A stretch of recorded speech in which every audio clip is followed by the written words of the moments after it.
आपण पाहत आहात महाराष्ट्र टुडे टीव्ही न्यूज 24/7 महाराष्ट्राचा विश्वास सत्याचा ध्यास। महाराष्ट्रातील सांस्कृतिक आणि धार्मिक श्रद्धास्थान असलेल्या अष्टविनायक देवस्थानांनी प्रस्तावित महाराष्ट्र देवस्थान इनाम निर्मूलन प्रारूप अधिनियम 2025 विरोधात एकजूट दाखवत सरकारला हा कायदा तात्काळ मागे घेण्याची मागणी केली आहे।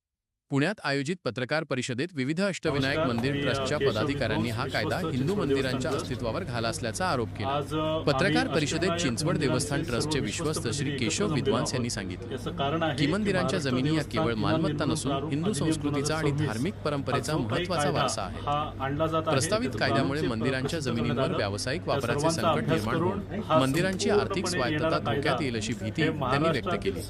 मंदिर ट्रस्टच्या प्रतिनिधींनी आरोप केला की प्रस्तावित कायद्यातील काही तरतुदींमुळे मंदिरांच्या जमिनींवर अतिक्रमण करणाऱ्यांना अप्रत्यक्ष संरक्षण मिळू शकते, तसेच देवस्थान जमिनींवरील पारंपरिक हक्क आणि धार्मिक उपक्रमांवर परिणाम होण्याची शक्यता व्यक्त करण्यात आली। या परिषदेला श्री मयुरेश्वर, मोरेगाव, श्री चिंतामणी, हेऊर, श्री सिद्धिविनायक, सिद्धटेक, श्री बल्लाळेश्वर, पाली, श्री विघ्नहर गणपती, ओझर आणि श्री गणपती देवस्थान महड या मंदिर ट्रस्टचे प्रतिनिधी उपस्थित होते।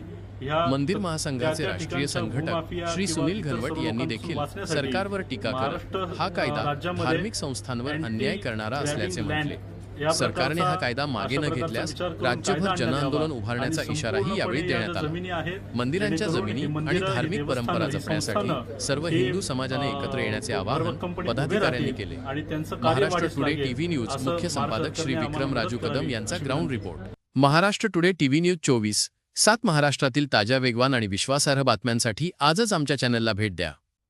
लाईक करा, शेअर करा, सबस्क्राईब करा आणि पाहत रहा महाराष्ट्र टुडे टीव्ही न्यूज 24/7 महाराष्ट्राचा विश्वास सत्याचा ध्यास।